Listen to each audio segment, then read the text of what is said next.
afternoon, ladies and gentlemen. Thank you, Jared. Distinguished guests, my name is Natasha Hope Morano, and I am Vice President of the Economic Club of Canada. And on behalf of the club, it is my pleasure to welcome you here today. The Economic Club is now in its 13th year of operation, and when I reflect upon what we've been able to accomplish over the course of that time, I think about what sets us apart. We are the only national podium in the country with the ability to take important discussions from coast to coast and create national discourse on the issues that truly matter.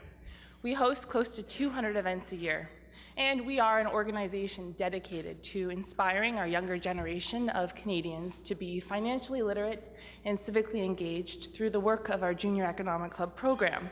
Now, with that said, I would like to thank our annual partners who truly add to the fabric of our organization and allow us to do this work across the country.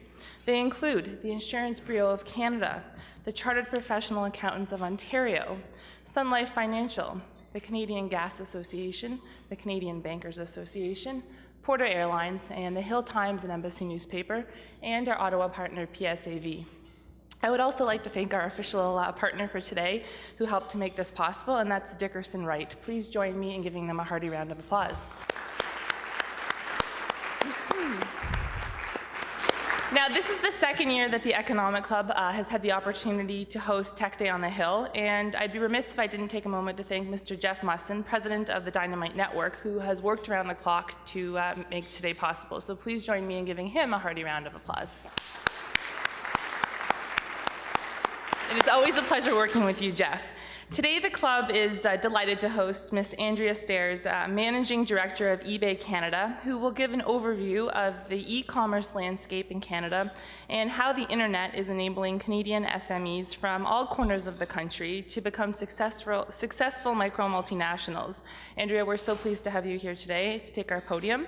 And here to officially introduce our keynote speaker is Mr. Dan Utso, hopefully I pronounced it correctly, partner at Dickerson Wright. I'll now turn the podium over to you, Dan. Thank you. Well, good afternoon, and again, we do want to thank, on behalf of Dickerson Wright, Jeff Musson and the entire team at North of 41 for the opportunity. I think we've sponsored all of these now. The Tech Day on Parliament Hill, both 2 years ago, and this year, the Tech Day at Queen's Park last year, and we had the opportunity to be a part of the cross-border hackathon, which was held earlier this year, both in Chicago and Toronto, and that's part of our DNA.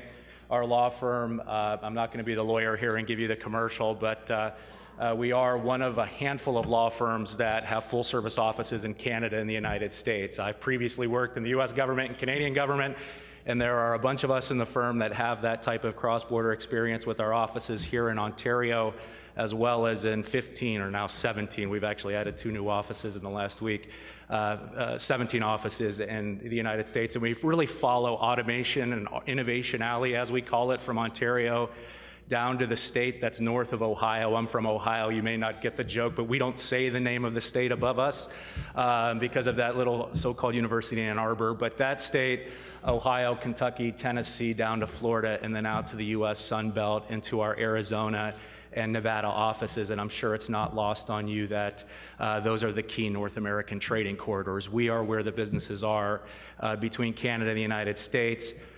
We, in fact, are hosting a summit in just a few weeks, along with 60 of the leading Canada-U.S. organizations, including many of you in the room, that will be bringing together the Canada-U.S. community for 3 days of discussions in beautiful Columbus, Ohio, which is the ground zero for the U.S. political season. So if you want to know what's going on in our electoral process, that's the place to be and how it will impact Canada-U.S. relations.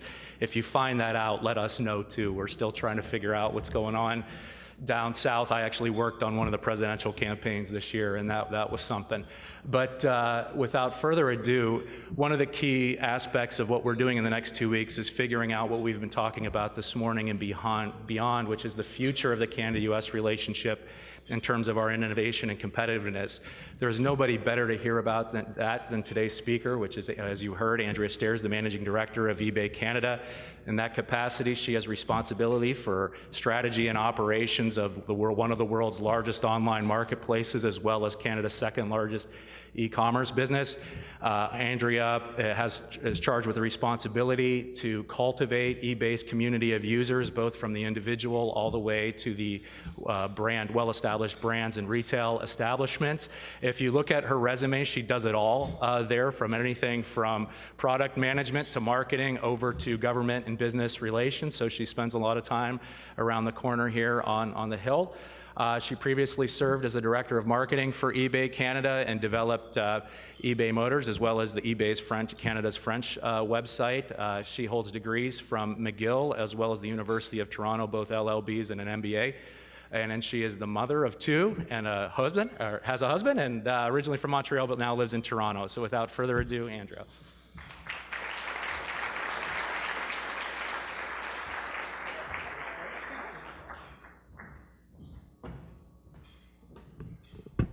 By far shorter than everybody else up here so far. Thank you so much. Thank you, Natasha and Dan, for the kind welcome, and thank you to the Economic Club of Canada for inviting me to be here today. I'm really happy to be part of Tech Day in Ottawa. As mentioned, today I wanted to talk about micro multinationals. What are micro multinationals? These are companies, small, medium businesses in Canada and around the world that are taking advantage of technology to tap into global demand and build really robust, successful businesses. I want to talk a little about who they are, their impact, and some of the challenges they face, and then also some of the policy changes that eBay thinks are important to make in order to facilitate continued growth of this group of businesses. But first, what I thought I would do is level set a little bit on e-commerce and eBay's role in e-commerce in Canada. So eBay has been around for 20 years, almost 21 coming up this fall. And throughout that time, we have been very much witness to and a leader in the growth of e-commerce and the impact of e-commerce on traditional retail. And I think it's fair to say that we have seen a real change in the retail landscape. We've seen a major power shift from retailers to consumers. It used to be that if you were looking for a widget, a retailer would say, that's fine, you can come to this location between these hours and I'll sell it to you at this price. That scenario doesn't hold anymore. If a consumer is looking for something, it better be available in the channel that they want, at the time that they want, at the price that they want, or the retailer risks losing that sale, and not only the sale, but probably also the customer. And so that's been one major change that technology has brought to retailing in Canada and around the world. Another is that technology has broadened retail. It used to be that what we bought was what was available locally. And there might be that one amazing boutique that had a buyer that was flying around the world sourcing incredible inventory, but for the most part, what you saw in your local area was what you had available to buy. And again, that's been completely blown up by technology. We see consumers self-sourcing amazing inventory from Asia, Europe, Australia, and we see that every day on eBay, but you can also think about examples in your own life of not being dissatisfied with the retail offer in your local area and turning to the internet to sort of solve the problem.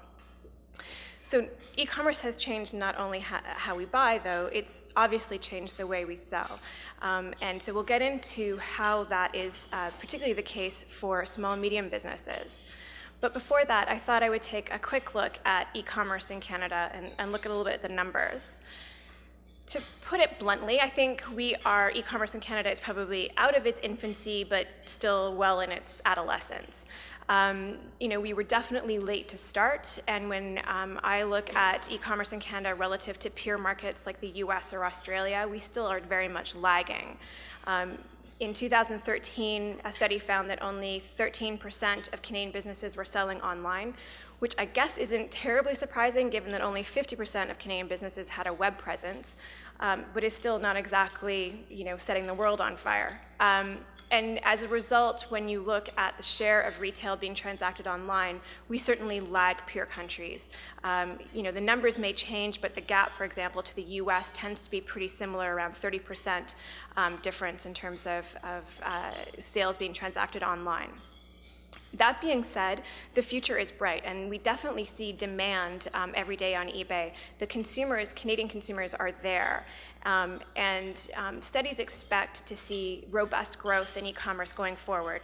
So this is data from a Forrester survey that looked at e-commerce in Canada and found that, or predicted that we would see 12% plus compound annual growth for the next 5 years. And I think if you look at 2015, growth rates were well stronger than that.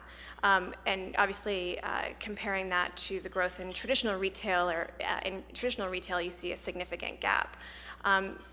Their forecast is that by 2019, e-commerce in Canada will be worth about $40 billion, and we will have gone a long way to close the gap in terms of retail being transacted online versus the US. So the outlook is definitely good. Let me turn a little bit and give you a little bit of kind of background on eBay. eBay, as you know, is a global marketplace. That means that we don't own any of our own inventory. Rather, we provide a platform for buyers and sellers to transact securely, both within a country, within a region, and internationally. We started off as a site that was primarily a consumer-to-consumer site 20 years ago, but we've seen a tremendous evolution over those 2 decades.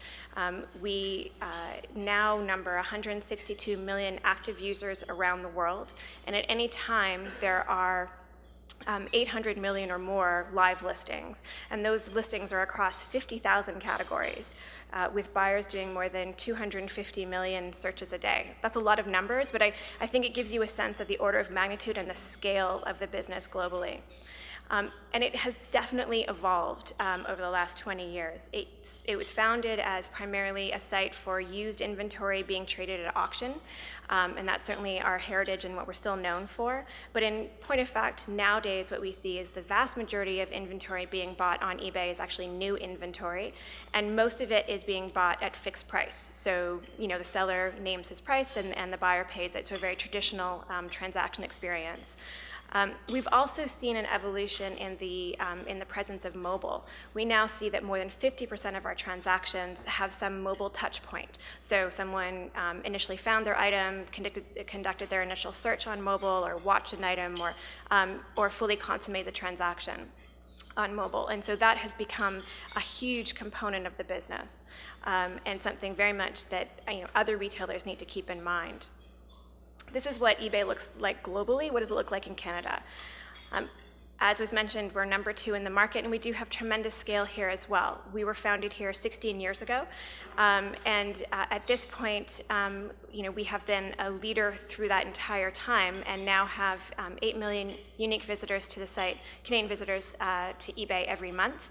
And those buyers are buying in excess of $1 billion annually in eBay. Those are obviously Canadian transactions. Like our global stats, we see that more than 50% of our transactions have a mobile touch point, and like we saw in the global stats, we have the preponderance of transactions taking place at fixed price and for new inventory. When we look at the sell side, we see that Canadians are selling more than 1 million items each month. Again, you get that sense of scale. And those sellers range from individuals like you and I, who are selling one-offs, all the way through to well-established brands and retailers like Dyson and Toys R Us and Lowe's. But we certainly have a sweet spot for SMBs, for small, medium businesses. And so the next slide gives you a sense of that SMB activity. This is a heat map that shows commercial activity by Canadian eBay sellers per capita. And so these are sellers who are selling more than $10,000 a year on eBay. And what we see is certainly concentrations of activity in population centers, so Southern Ontario, the Lower Mainland, But what we also see is hotspots of e-commerce activity in northern BC or the southern part of the Northwest Territories. And I think what you're seeing is e-commerce and technology more broadly decoupling SMB entrepreneurial success from the necessity to be in a population center. And so this technology is allowing sellers like the ones here who are all prior winners of our Entrepreneur of the Year awards, to have businesses, successful businesses, growing businesses in smaller communities, and have their businesses drive amazing benefits for those communities. So for example, you've got Christine Delorier, who owns a shop in a town outside of North Bay, Ontario, and she's able to run a store that sells skating gear and gymnastics apparel and offer a great selection of inventory to this tiny town as a result of being able to also sell online to Canadians across the country. These sellers are also selling globally, and it's important to note that they're building their businesses not only on domestic trade, but also international trade. These sellers who sell more than $10,000 a year, when we look at their behavior, we find that 99.8% of them export. So essentially, they all export. And that compares, obviously, incredibly favorably to the export rate for traditional small, medium businesses who tend to export at a rate of 10 to 11%. Not only do they export at tremendous rates, they also, when they do export, they export much more broadly. So they tend to, on average, reach 20 markets a year, whereas traditional SME exporters, on average, reach about 2.5 markets a year. So you get a sense of the impact of technology. And I think it's important to note that there's a lot of differences here between the technology-enabled trade versus traditional. For a traditional exporter, adding another export market, it drives a lot of incremental work. You have to find an agent or a new distribution in that new market. You have to figure out your logistics to get your inventory or forward deploy your inventory into that new market. For a technology-enabled small business, adding another market is as easy as clicking a box. Today, I'm going to ship to Australia. Done. And so that makes increasing your breadth of reach much easier. I think the other thing that's important to point out is that the manner in which these small and medium businesses are exporting is very different. Traditional businesses export by forward deploying inventory and having an agent or some kind of representation or retail relationship in that foreign market. These guys, the small and medium businesses, these micro multinationals, are exporting through public channels. So they're using the postal systems. They wake up every morning and they don't know where they're going to export to that day. It is entirely buyer-driven. So they're willing to export to 100 countries, and today it happens in Australia, tomorrow it's Ecuador, the next day it's Russia. And they're exporting in onesies and twosies. And so the postal system becomes critical to their success, and also their ability to deal with borders and other issues that we as consumers deal with is also critical to their success. For these kinds of businesses, exports aren't a nice to have. They're actually material to the success of the business. And what we find is that for the Canadian micro multinationals, for most of them, more than half of their business actually comes from outside of Canada. And so it's critical that the export piece of the business work well. And the European eBay team has found that combination of technology and exports actually can double the survivability rates for these kinds of small, medium businesses relative to offline peers. And that makes sense, right? Because if you're able to tap into international markets, even as a small, medium business, you're able to better deal with local market shocks. You're able to better deal with seasonality in your local market. For example, there's an eBay seller, a guy named Jean-François Lapointe, who's across the river. He's got a bicycle shop in Aylmer. You're not selling a lot of bicycles in January and February in Ottawa. And so he converted his attic and started selling high-end bike parts on eBay. He's now accumulated, I think, $20 million of sales through eBay selling these high-end bike parts, and has obviously smoothed his revenue through the year. It's allowed him to pay off his bike shop. It's allowed him to open a second bike shop. And so there's all these, direct and indirect benefits that are being driven by this small, medium business being able to tap into demand around the world. That being said, despite these entrepreneurs' strong performance, they still do require the help of policymakers. And I want to, in the last part of my talk, just talk a little bit about some of the changes that eBay thinks is important from a policy perspective to support these traders. Stepping back, as a global marketplace powered by small business, eBay really focuses in on policies and advocating for policies that make it easier for SMBs to get online, that make it easier for them to scale, to reach export markets, and to reach their full potential. Certainly, as a technology company, we also care deeply about issues of data privacy and open access and consumer protection and all of the other things that peer companies care about. But we feel like we've got a unique point of view from which to talk about small business issues and particularly issues related to these micro multinationals. And at the moment, there are sort of three, I would say, buckets of issues that nest under this point of view. The first is around encouraging governments around the world to include small, medium businesses in trade policy and trade agreements. Historically, trade agreements have been very much focused on large sectoral players, major multinationals, and have really avoided any discussion of small, medium businesses. But I think we're seeing encouraging signs in this area. We were encouraged by the TPP inclusion of a chapter about small, medium businesses and an acknowledgement that e-commerce is actually important, an important enabler of trade globally. And so I think this is a good start. I think we need to push this further, but this is one area of focus for us. Another area of focus is the infrastructure that supports trade by these small, medium businesses. And so that is an area of focus that means that we're looking at postal systems.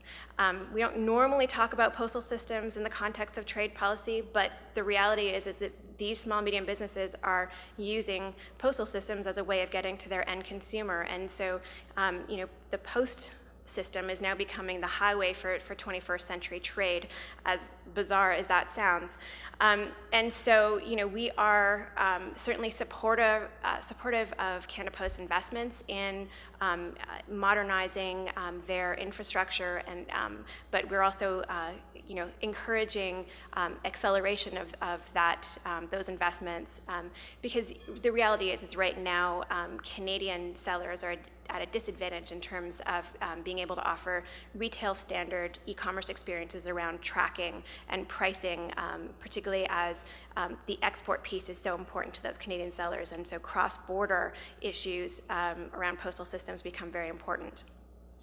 The last issue that I'm super passionate about, and it's another incredibly sexy one, is around the modernization of customs systems. Woohoo. But the reality is, for SMBs, customs issues and delays are among the most important issues that they face on a daily basis. When we gather these sellers together and have them in a room and talk to them about the issues that are impacting their businesses, all we hear about is postal issues and border issues. That is literally all we hear about.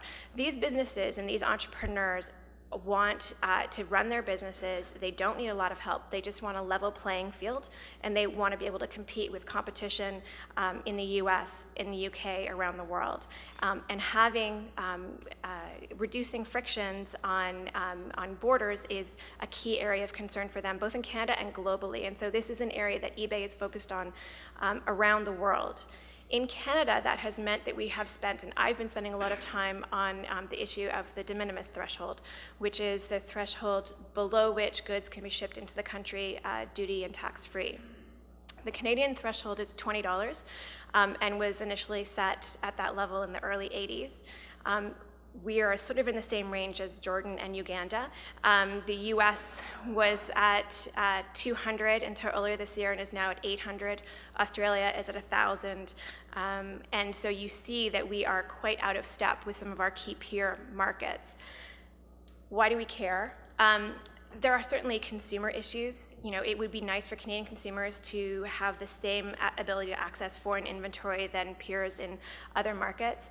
I think that the key consumer issue that is important to think about is particularly for Canadians who are in underserved markets, or markets that are underserved by traditional retail, where e-commerce can be a complement to what's available locally. So think about Canadians in northern Canada or in rural locations, where being able to get something domestically or internationally through e-commerce might be the main way that they can fulfill a particular need.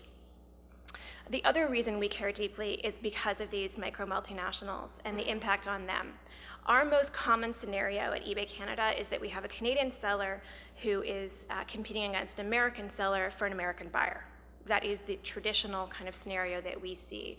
And if you think about that American micro seller being able to import $800 of inputs duty-free and tax-free versus the Canadian seller only being able to import $20, you immediately see that there's an immediate competitiveness issue. The same thing happens on returns. If that Canadian seller is competing against that American seller, the Canadian seller needs to offer a returns policy that is commensurate, that is in line with what the American seller is offering. And so they are expecting and getting returns back across the border from their American customers. With a low de minimis threshold, the reality is that often those returns are being assessed for duties and taxes. Now, a lot of those duties and taxes, these businesses can reclaim. But again, when we meet with them, what we realize is that these businesses are being run really lean. They're being run by 1, 2, 3, 4 people, and they simply don't have the resources to go through the paperwork to reclaim $20 here, $40 there. And you can't reclaim brokerage fees, which often are assessed as well. And so they tend to absorb these costs as a cost of doing business. And so this de minimis threshold has a marked impact on the competitiveness of our Canadian SMBs as they try and compete in this global marketplace. So certainly increasing de minimis threshold would be a win-win for consumers and businesses, but we've heard previously concern about the fiscal impact on government. And so last year we commissioned a study to look precisely at that. And what we found was that there really is an argument around increasing government efficiency by increasing the de minimis threshold. In fact, what we found was that for the threshold between $20 and $80, the Canadian government is spending about $160 million to collect about $40 million in revenue. So it gives you a sense of the opportunity to reset the threshold in a way that can be either revenue positive or revenue neutral for the Canadian government. So I will start to wrap up there, but hopefully I've given you a sense of a new group of really cool Canadian entrepreneurs who are taking advantage of technology to tap into global demand and drive local benefits in their own communities. It's certainly an exciting time for SMBs and e-commerce in Canada. Certainly there is more that we can do to help these businesses get off the ground and scale, and I'm really looking forward to discussing it further with you in the Q&A period. And with that, I will wrap up and ask for questions.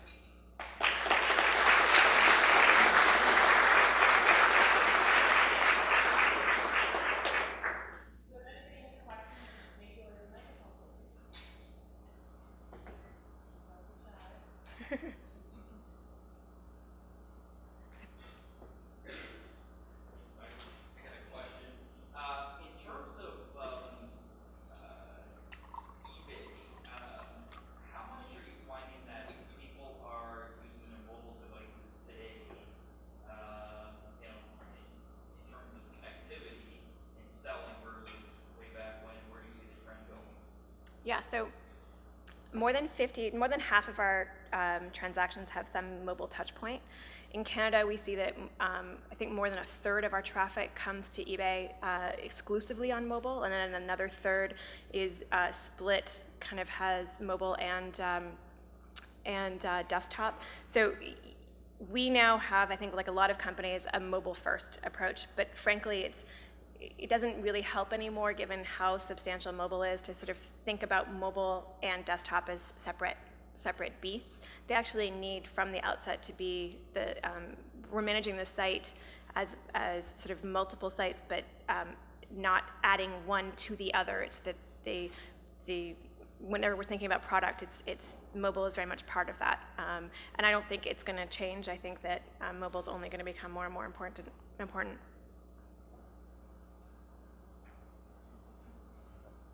Brian Massey, Member of Parliament for Windsor West and Vice Chair of the Canada Youth Parliamentary Association. And I heard your comments with regards to CBSA and training.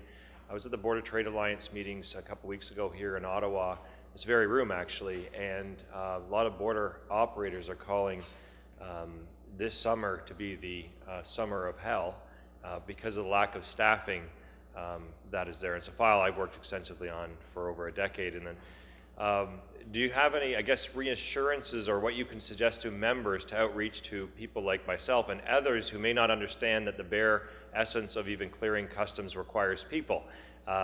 So I understand that we have a lot of training that needs to continue to do so, but maybe even perhaps some thoughts on the lack of having general customs actually at the booths and the cost of business for that, because that is a complication that is heard all the time related to the border operators. So the question is in terms of Lack of resources on the border to clear customs.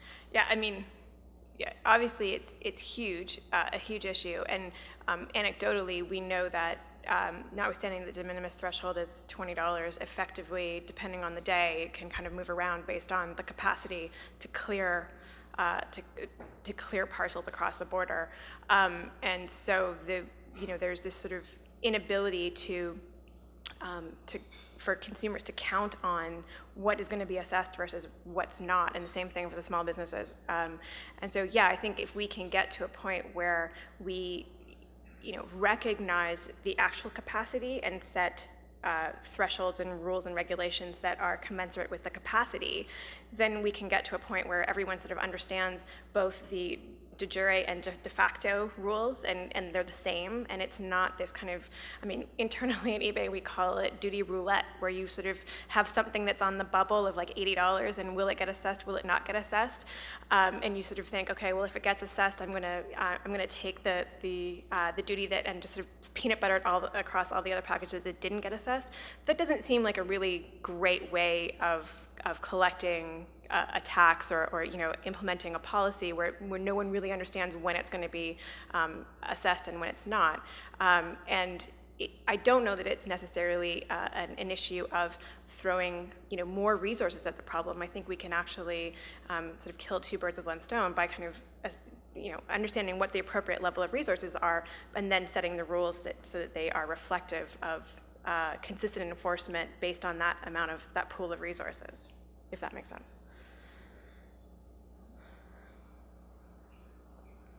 Hi, Colin McKay from Google Canada. I really like that you used peanut butter in the context of customs policy. I'm going to try and use that. You mentioned earlier on about the break between retail success and location. And in Canada, you point out some of your examples, that's particularly apt given that we can now have success by small 1, 2, 3 person businesses, no matter where they're located in the country.